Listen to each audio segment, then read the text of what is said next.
city of New York was actually experiencing a massive nervous breakdown. There was palpable fear in the hearts of people in the streets of the city at night. One man terrorized 16 million people. This was a mystery. Nobody had even a clue as to who was doing this. I lost my ability to love, have compassion. I became an animal. For 13 months, David Berkowitz prowled the streets, looking for young women to kill. He called himself the Son of Sam and stirred up the emotions of hardened New Yorkers with his haunting words and hateful deeds.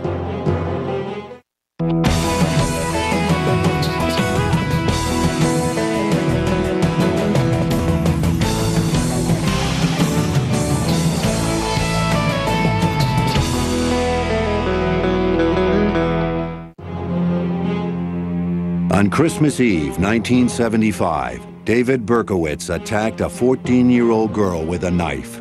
As he tried to stab the girl through her winter coat, she screamed and struggled in his arms. Berkowitz cut himself with the knife. It was so traumatically horrible to him that he vowed that he could never do that again. But then his mind went to work and he tried to figure out a different way to do it. At his next attempt, and all the ones to follow, Berkowitz would use a far more impersonal weapon. I became virtually a killing machine, a machine of destruction. In the summer of 1953, Pearl and Nathan Berkowitz adopted a 3-day-old boy and brought him home to their small apartment in the Bronx. Little David was a blessing because the couple couldn't have children of their own. One of David's earliest memories was his parents telling him that he was adopted and that his real mother had died giving birth to him.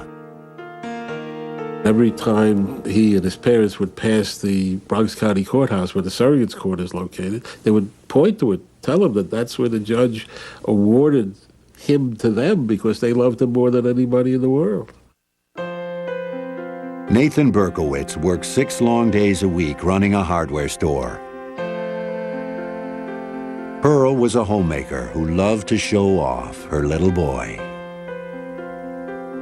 While David's childhood seemed normal enough, including Little League and occasional trips to Yankee Stadium with his father, David sensed early on that there was something wrong, something he could not express.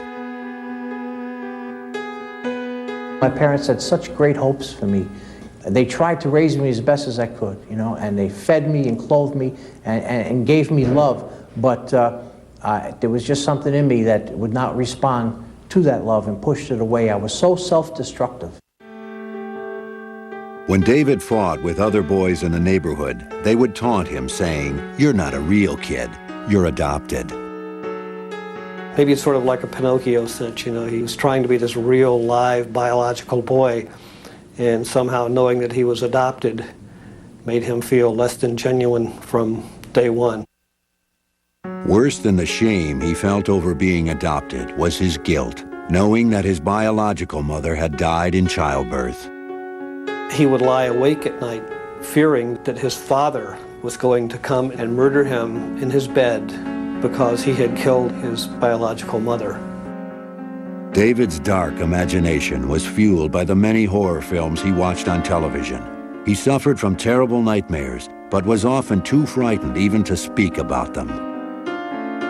He would actually get in his closet, cover up with clothes and blankets that may have been in there, and stay there for hours, his family not even knowing where he was, tormented by these nightmares.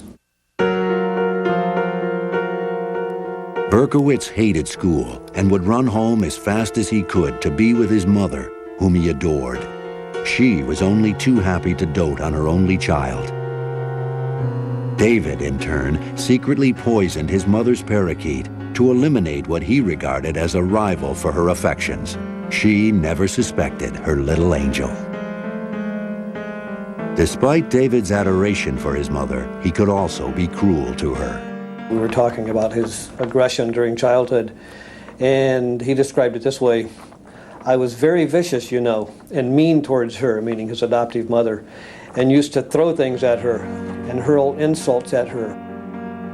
When David was 10, his mother took him to see a child psychologist, but it didn't help. David was a secretive child, and no one was allowed into his world. When he was a preteen, 10, 11, 12 years old, he would tell about climbing out the window at night down the fire escape and roam the streets of New York City, he said, like an alley cat. The dark city alleys were a stark contrast to the light that David's mother brought into their home. Following Jewish tradition, she lit the Sabbath candles every Friday night. At the age of 13 in 1966, David had his bar mitzvah and read from the Bible in Hebrew. But the burden of his Jewish heritage only exacerbated his deep-rooted feelings of shame. "I'm not a proud Jew," he later wrote. "Jews are supposed to be honest, law-abiding, and respectful of parents. I am none of these.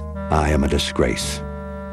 One night, shortly after his bar mitzvah, in a fit of adolescent rage, David said something cruel to his mother that he would have to live with for the rest of his life. She was on her way out to go to dinner, and he screamed at her, I hate you, I hope you die." And essentially, that was the last time he saw her alive. Unbeknownst to anyone, she was in the advanced stages of breast cancer and collapsed at dinner that evening. The only person he really felt close to in the whole world wasted away in the cancer ward and then died. David cried for days. I was a lot closer to my mom than I was to my dad. My dad, he had to work all the time, 6 days a week. It wasn't his fault. And then I had trouble, lots of trouble all through my youth, emotional problems and things, mental problems. And when she died, of course, then I lost everything. David's loneliness intensified. He was extremely shy and blushed easily, especially around girls. He would ride his bike for hours, often to his mother's grave. He lingered in the cemetery, fascinated by the tombstones of people who died young. He wondered if the girls had been pretty. My dad used to cry and plead with me to come and talk with him.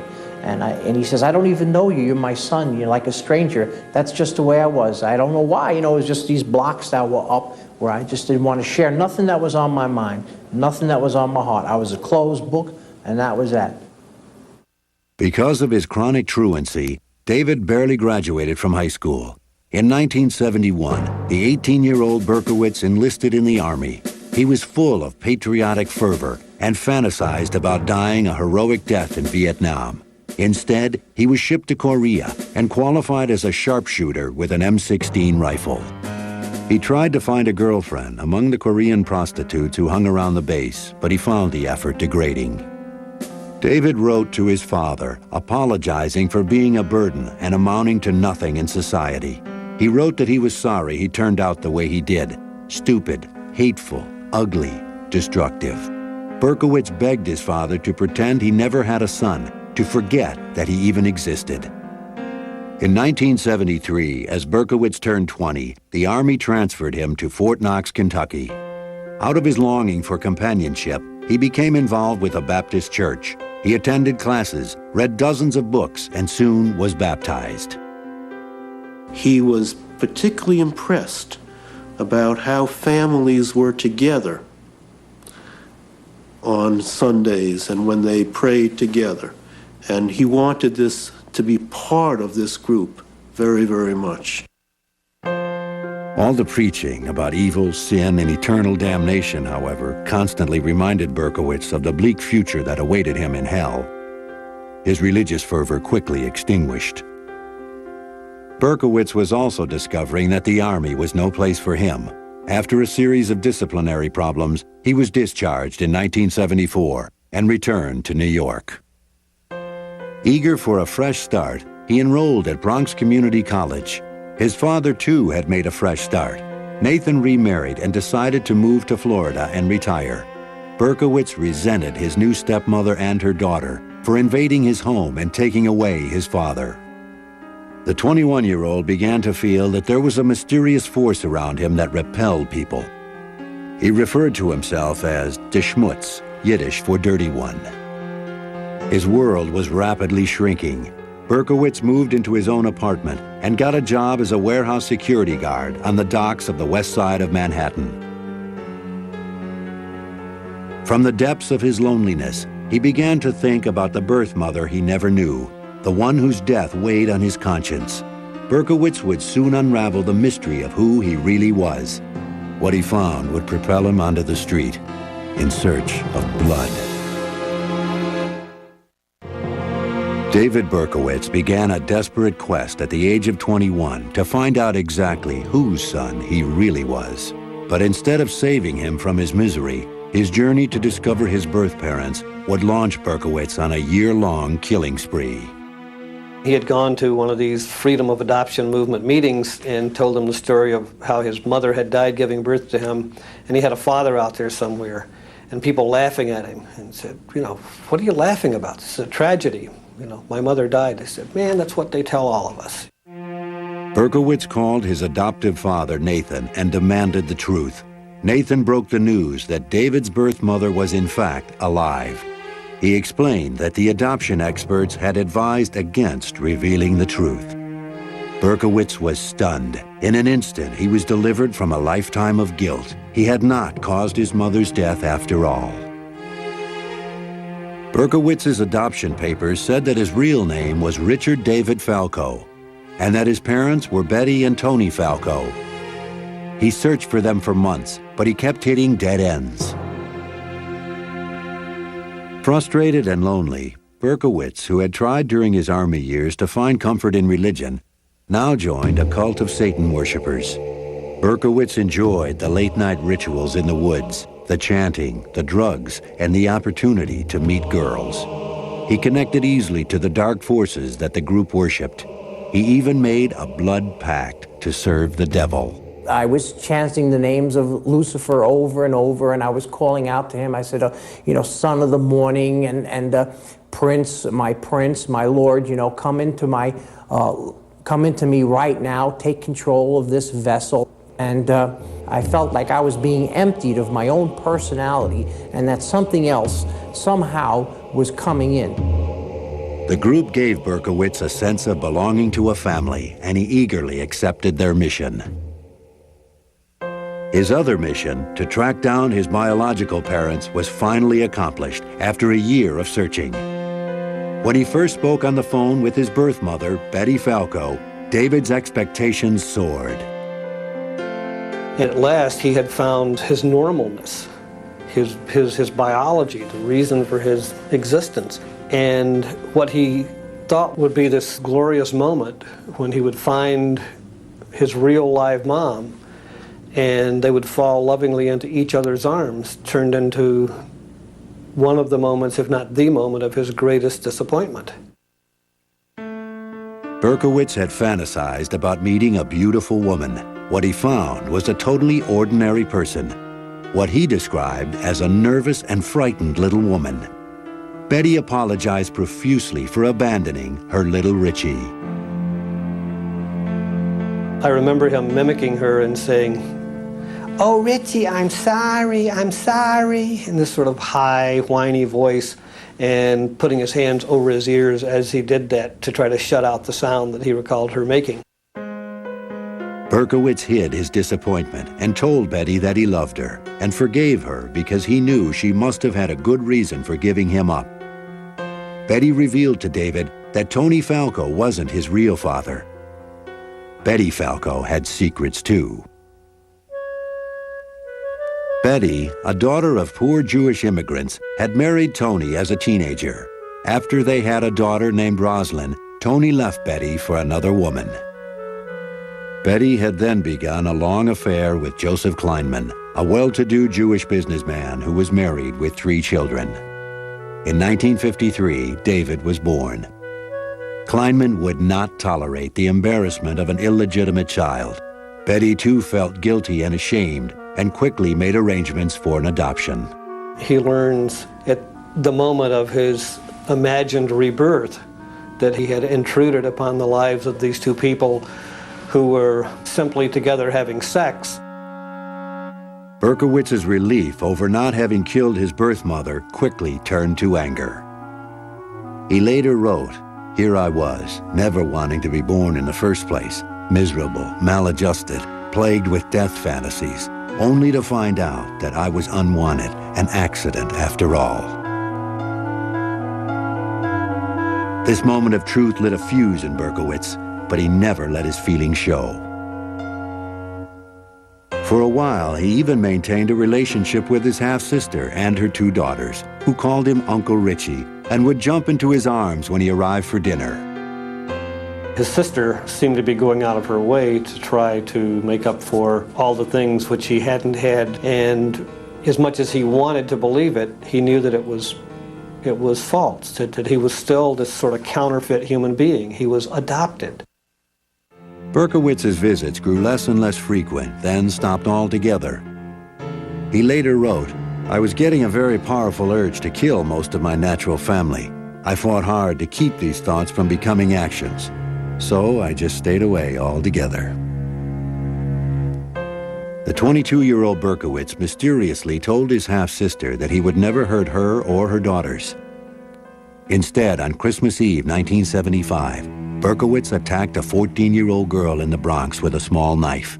The rage David had managed to keep under control for so long was starting to crack through his quiet exterior. The attack was too close a physical encounter for the withdrawn Berkowitz. The girl fought back, screamed, and escaped. Berkowitz decided that next time he'd use a gun. That Christmas Eve, a serial killer was born.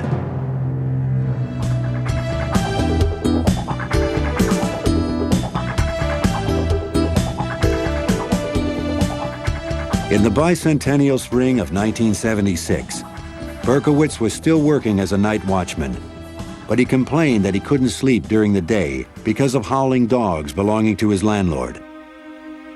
He quit his job and moved to an apartment on the Hudson River outside the city, only to find more incessantly barking dogs in his new neighborhood.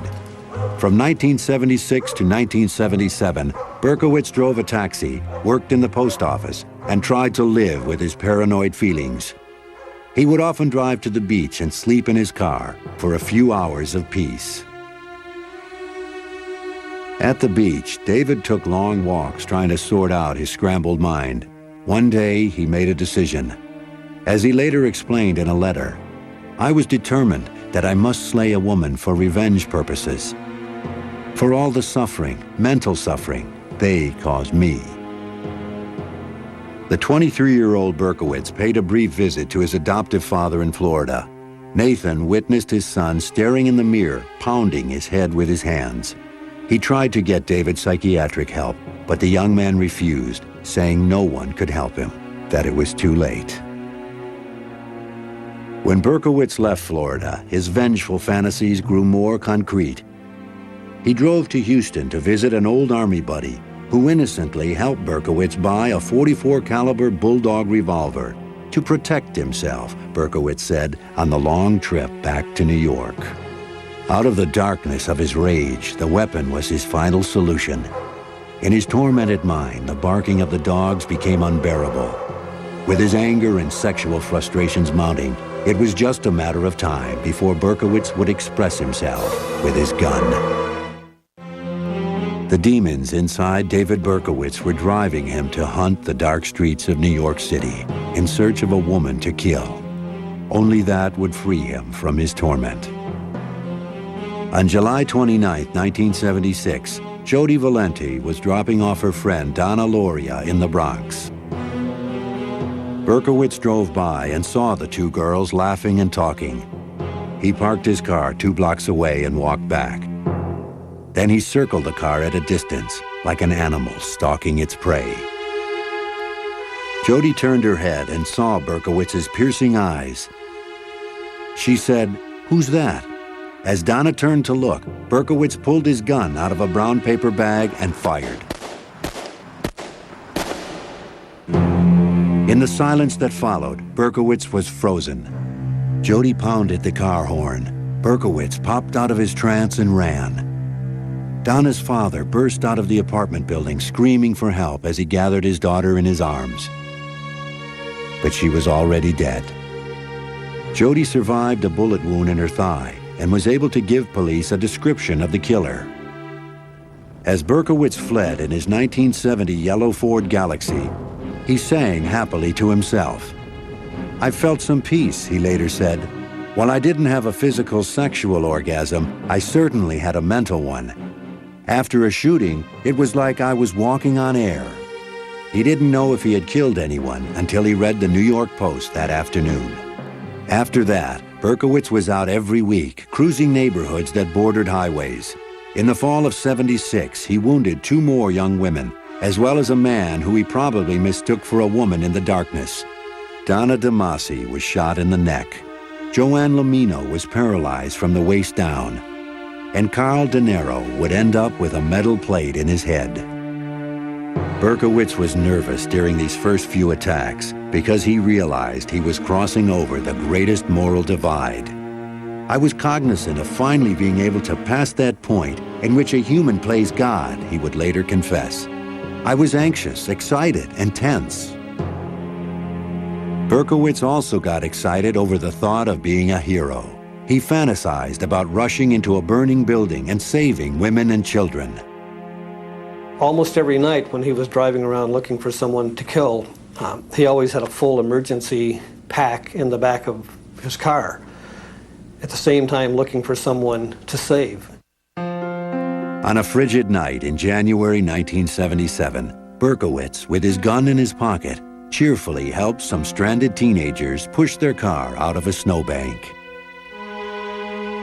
And yet, later that very same night, Berkowitz crossed paths with Wall Street secretary Christine Freund, who was in a parked car with her boyfriend. She was shot and killed. Her boyfriend was unharmed. Up to this point, police still had no clue that the murders were related. The detective assigned to Freund's case sent the bullets to the ballistics lab for analysis. I walked into the ballistics unit in the police academy. I met with George Simmons, and my purpose of going there was to meet him specifically, not his boss, not another ballistics detective, but him, because I had a lot of faith in him. And as I walked in, he said to me, "Joe, we have a psycho here." Simmons explained that he had seen the same bullets in 3 other shootings since July. He was convinced they all came from the same rare kind of pistol, but he couldn't prove it yet. The 5th attack took place on March 8th, 5 weeks after the murder of Christine Freund, and less than 100 yards away in Queens. Virginia Voskerichian, a college student, had come to the U.S. with her family from Bulgaria, and only a year before had been made an American citizen. It was 7:30 in the evening when she was walking home from classes. This guy walks up to her, and she sees the gun in her face and puts her school books in front of her. And he fires through the school books and puts a bullet in her brain. This time, police were able to match the bullets to the first murder. No one could deny that there was a serial killer on the loose. The police dubbed him the .44 caliber killer and braced for him to strike again. Panic seized the city. Women cut their hair short and dyed it blonde because they thought the killer was gunning for long-haired brunettes. I thought about the .44 caliber killer every day since it happened. I go to beauty school up the block, and most of the girls are wearing their hair up because they're afraid of the .44 caliber killer. They wear it up. One thing that I really don't do anymore is sit in parked cars. A month after Virginia was murdered, in April 1977, Berkowitz wrote his neighbor, Sam Carr, a very sober letter saying he would take legal action unless Carr took care of his howling dog. In this letter, Berkowitz revealed his longing for companionship, writing about a wife who didn't exist. He explained that he and his wife tried to take time off to be together. "Just the 2 of us," he wrote, "to sleep late, to make love, to read, etc. But the barking and the howling continued, and we had no peace." Berkowitz got no response from Sam Carr. The following week, he was on the hunt again. At 3 a.m. on April 17th, he was headed home when he saw 2 heads over the seat of a car. This was probably the worst night of my career. I was in charge of the nighttime detail. Got right back in again. And we always felt, in investigating homicides, people are creatures of habit. So we always cover the areas where they already hit. Less than 4 blocks from where Donna Lauria was killed, Berkowitz waited as a patrol car passed by and disappeared. He walked toward the car, dropped a note at the scene, and then fired. Valentina Suriani and Alexander Esau were both shot and killed instantly. The note Berkowitz had dropped at the crime scene was the first solid lead for the police. It said, "I am deeply hurt by your calling me a woman hater. I am not, but I am a monster. I am the son of Sam."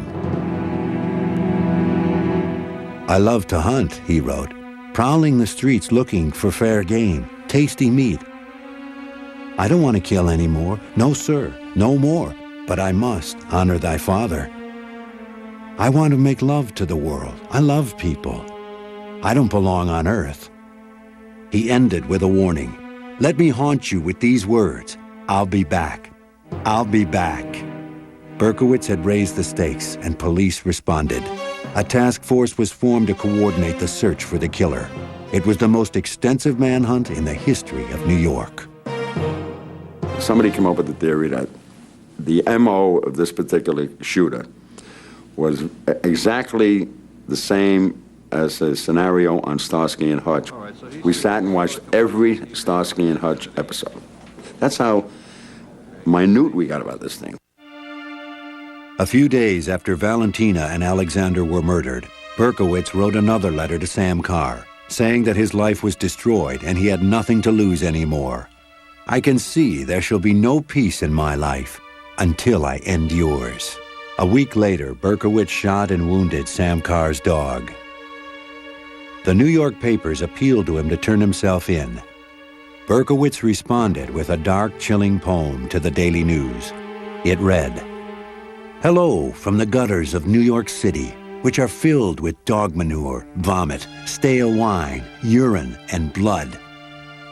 I am still here, like a spirit roaming the night, thirsty, hungry, seldom stopping to rest, anxious to please Sam. I love my work. Now the void has been filled." On June 26, 1977, Berkowitz staked out a disco in Queens. Sal Lupo and Judy Placido were wounded but survived. Because he was faceless, because he was coming out of the shadows, because he would strike from behind, everybody figured anywhere they were, this guy could be over the hedge or around the corner, waiting to get you. There was palpable fear in the hearts of people in the streets of the city at night. One man terrorized 16 million people. As the first anniversary of the killing spree approached, the city still cowered in fear, wondering who the son of Sam really was and what he had in store for them next. By July 1977, as the first anniversary of Donna Lauria's murder approached, one paper boldly proclaimed, "Death Day." Another asked, "Tell us, Sam, what have you planned for us tonight?" The streets were eerily quiet on the night of July 29th, and it passed without incident. 2 days later, on July 31st, Stacy Moskowitz and Robert Violante went out on a date in Brooklyn. Before Stacy left, she and her sister joked that the odds of crossing paths with the son of Sam were 1,000,000 to 1. That night, Berkowitz was hiding in the park as Stacy and Robert parked their car. He watched them as they played on the swings. Back in their car, they were kissing passionately. Berkowitz fired 4 bullets into the passenger side window. He stood there mesmerized and then ran. Robert Violante lost one eye and was partially blinded in the other. Stacy Moskowitz lived for 39 hours and then died. The entire city felt they'd lost a child. And the atmosphere the next day of the city changed from this terror to an anger and sympathy. You know, we're going to get you, you son of a bitch. Whatever happens, we're going to get you. By now, Son of Sam was so notorious that Stacy's murder made headlines all over the world. What he was doing was manipulating, dominating, and controlling society. And now this insignificant nobody, someone who feels like he's one grain of sand on a beach with billions and billions of grains of sand, he is important, and he finally has arrived. It was only then that the son of Sam gave police the clue that would lead to his arrest. The night he killed Stacy Moskowitz, Berkowitz watched the police write him a ticket for parking his Ford next to a fire hydrant. A week later, he dutifully paid the ticket by mail. The police traced the license plate cited on the ticket to the name David Berkowitz.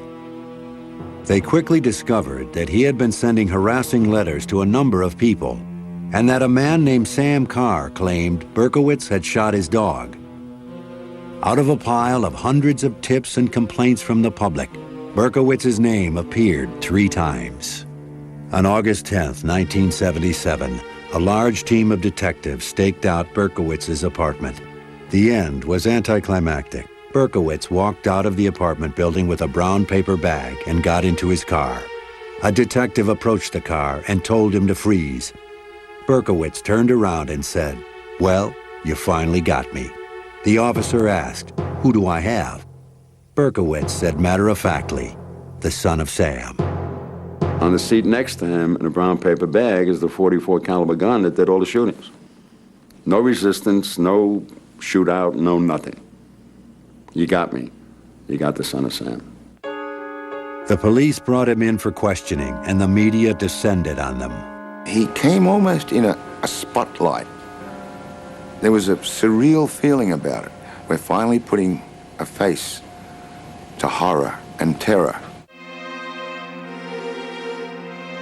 Berkowitz confessed to all of the son of Sam murders, revealing details that only the killer could know. He enjoyed talking about it. He enjoyed being able to give us what we and he only knew.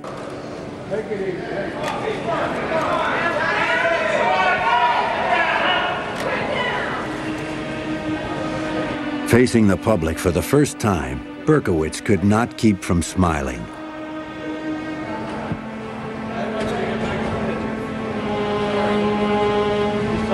Berkowitz showed no obvious sign of his dark, vengeful interior. He was cooperative and polite. When detectives asked him why he had paid his parking ticket, he responded, "Because I am a law-abiding citizen." At a news conference, Nathan Berkowitz, now 68 years old, expressed his grief for the families of the victims. So forth. Did you have any possible thought it might be David? No, I did not. Upon learning that it is allegedly he, what was your immediate reaction, and how did you get the news? I cried. I think that's enough, gentlemen, with respect to any further. Berkowitz said he had been ordered to kill by demons originating from his neighbor Sam Carr, who he claimed was the devil in human form. For 8 months, Berkowitz was held in a bare-tiled room in the prison ward of the Kings County Hospital. A hearing was scheduled to determine if he was mentally fit to proceed to trial. During the first few weeks of his incarceration, guards reported that the son of Sam ate like a horse and slept like a baby. He rarely got upset and seemed to be indifferent to his plight. In tape-recorded interviews with psychiatrists, the son of Sam tried to explain himself. And I had nothing against these victims. Who were these people to me? They were just people. I didn't hate them. I wasn't angry against them. So why did you do it? Well, Sam did it through me. He used me. He made me go out there and do it. I did it for him, for blood. Right outside Berkowitz's window at the Kings County Hospital, a death rally was staged. Many New Yorkers were filled with bitter hatred for Berkowitz, but none more so than the parents of the 6 murdered and 7 wounded young adults. After I saw what had happened to my boy's left eye, I had wished that his eyes could be taken out of his head for Robert's sake. And I hope he lives a long time with this in his heart. And I hope he never has a minute's peace. Never. Never. Just once I want to get my hands around his throat. He took something from me. So wouldn't you feel the same way? You'd want to get revenge, wouldn't you? And if anybody tells me no, I tell them they're sick. Mike Loria and millions of other New Yorkers, and I have to say myself too, said, you know, yeah, he's got problems, mental problems, but he deserves to die. He deserves to die for what he did. Sitting in his cell, Berkowitz began to feel the same way. Suicidal feelings overwhelmed him. In a letter, he wrote that he was a cursed person beyond hope. The court ruled that Berkowitz was fit to stand trial. Ignoring his lawyer's advice, Berkowitz decided to plead guilty and be punished for his crimes. He asked to be put away forever so he would not kill again. Berkowitz wrote to his father, begging him to accept his decision to plead guilty. Once again, he told his father, "I failed you, but it's over now. Please, let me have a little peace." In May 1978, the son of Sam pleaded guilty to 6 murders. A few weeks later, on the day of his sentencing, David threw a tantrum and broke the restraints on his straitjacket. The officers subdued Berkowitz and brought him into the courtroom. They bring him into court, and he's subdued, but he looks around, he spots Nasa Moskowitz, and he starts yelling at her, "Stacy was a whore! Stacy was a whore!" Before they could drag him out, Berkowitz screamed, "That's right, I'd kill her again. I'd kill them all again." Nasa Moskowitz was standing up screaming at him, "You son of a bitch, you killed my daughter, you're gonna get killed yourself." It was an astounding moment. Berkowitz was dragged from the courtroom biting and kicking. The sentencing was postponed. On June 13th, a greatly subdued Berkowitz stood before the court. The judge said, "It is this court's fervent wish that the defendant be imprisoned until the day of his death." The judge added that Berkowitz was an animal, and he wished he could have given him the death penalty. He was sentenced to 6 25-year-to-life consecutive terms and began his incarceration at the notorious Attica prison in upstate New York. The following year, in February 1979, Berkowitz announced that he had made up the story about the demons. At a press conference from Attica, he said he never heard voices, he was not insane, and he wanted nothing except to be left alone and to spend the rest of his life in prison.